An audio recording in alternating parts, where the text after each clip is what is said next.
sama-sama membaca surah Al-Fatihah. Berdoa mulai. Amin.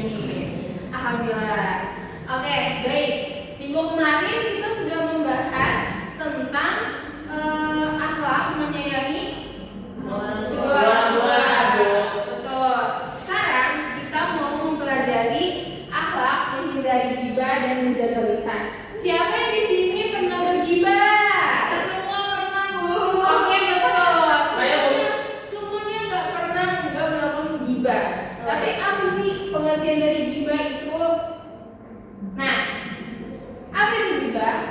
Ghibah secara bahasa itu adalah kata yang berasal dari bahasa Arab, yaitu ghaibah, dari kata ghaba yang berarti ghaib, tidak hadir dan bersembunyi atau tidak tampak. Kenapa disebut demikian? Karena perilaku ini dilakukan ketika orang yang sedang dibicarakan itu nggak ada di tempat, atau orang yang kita bicarakan tuh nggak hadir gitu. Nah, kalau secara istilahnya, ghibah itu adalah membicarakan atau menyebutkan sesuatu yang ada pada diri seseorang, baik itu tentang jasmaninya atau betul, agamanya, kekayaannya, akhlaknya, atau nasabnya, pokoknya yang ada dalam dirinya gitu.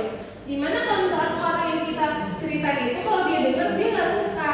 Nah, itulah definisi ini bersumber langsung dari penjelasan Rasulullah SAW, di mana Rasulullah mengatakan hadis riwayat Imam Muslim, kalau kalian ada ghibah, para sahabat menjawab, Allah dan Rasulnya yang lebih mengetahui. Nabi SAW bersabda, yaitu kamu menceritakan tentang saudaramu apa yang tidak ia sukai. Nah, jadi ghibah itu kita membicarakan seseorang, itu nggak ada tempatnya, kita ngomongin tentang dia gitu ya, dimana kalau misalnya dia dengar dia nggak suka tuh. Nah, kenapa sih ghibah itu dilarang? Seperti dalam Al-Quran surat Al-Hujurat ayat 12. Coba ibu minta Nora Sabita bacakan ayatnya. Ayat itu yang dibacakan. Ya ayyuhalladzina amanu astajibu wasiro minal minadzonni inna ba'dul dzonni ismu wala tasasu wala ya fasaru ya khadum ba'du ayuhibbu ahadukum ayakula lahu ajili maitan fakarihu tumukum wattaqullah innallaha tawwabur rahim. Baik, sekarang ibu dia tolong dibaca ibu dia. Wahai orang-orang yang beriman, jauhilah banyak prasangka, sesungguhnya sebagian prasangka itu adalah dosa. Dan janganlah kamu mencari-cari kesalahan orang lain, dan janganlah ada di antara kamu yang memujinya atau ghibah sebagian yang lain. Apakah ada di antara kamu yang suka memakan daging saudaranya yang sudah mati? Tentu kamu merasa jijik, bertakwalah kepada Allah, sesungguhnya Allah Maha Penerima Taubat lagi Maha Penyayang. Nah, jadi ghibah itu dilarang karena kalau misalnya kita menggibahkan orang, sama aja kita kayak memakan bangkai teman kita sendiri, saudara kita sendiri gitu. Siapa yang di sini kalau misalnya kita disuguhin bangkai bakal dimakan nggak kira-kira? Nggak. Makanya itu kita dilarang untuk bergibah. Nah, dari gibah itu ada dampak buruknya loh yang harus kita ketahui.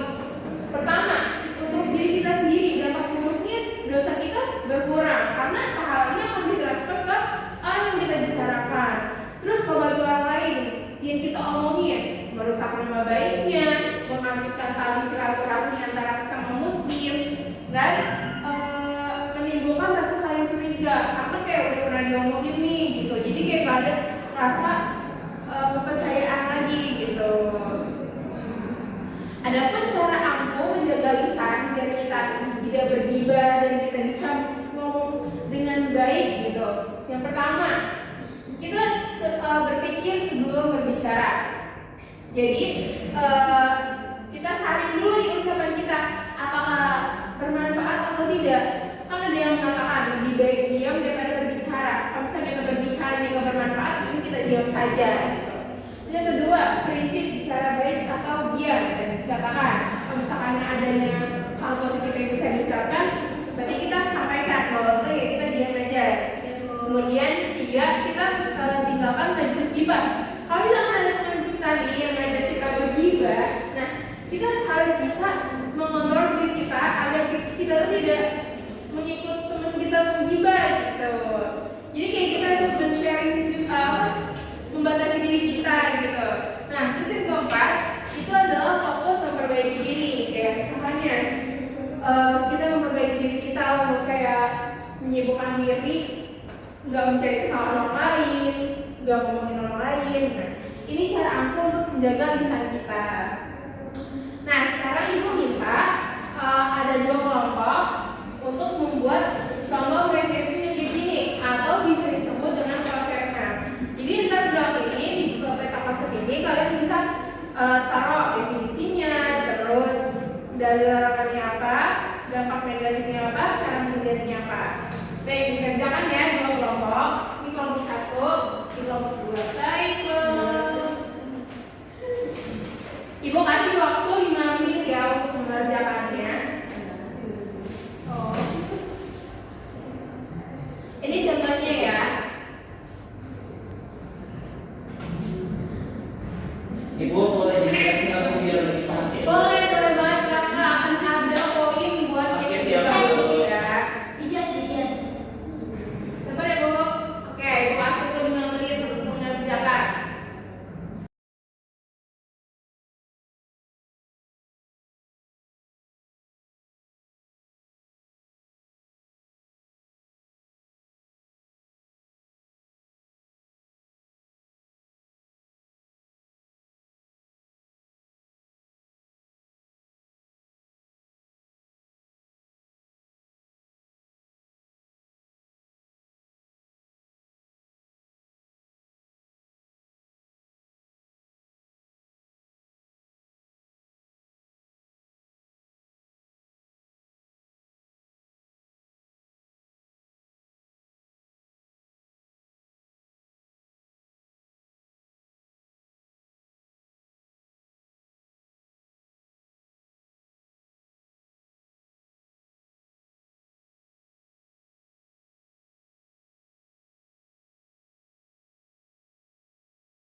Oke, betul. Terus ada apa lagi? Tapi dampaknya kalau gibah tuh misalkan mengurangi pahala, merusak pertemanan, dan mendapatkan siksaan di alam kubur. Oke, bagus banget. Terus selanjutnya. Cara menghindarinya itu ada menjauhi teman yang suka gibah. Oleh karena itu berpikir dulu sebelum berbicara. Ya. Dan ada dalilnya nih. Apa Dari dalilnya? Quran surat Al-Hujurat ayat 12. Oke,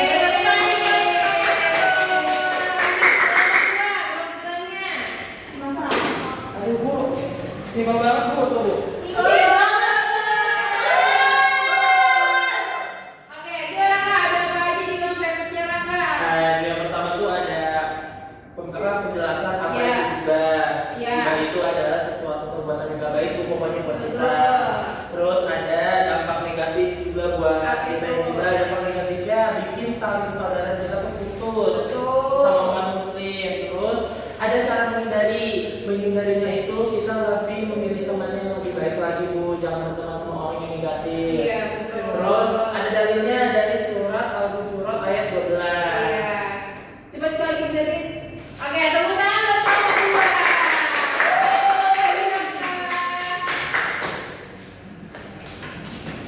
Oke, cukup sekian materi hari ini. Minggu depan kita terapkan lagi pelajaran ini menghindari gibah dan menjaga lisan. Semoga materi kali ini bermanfaat. Sekian dari Ibu. Wassalamualaikum warahmatullahi wabarakatuh.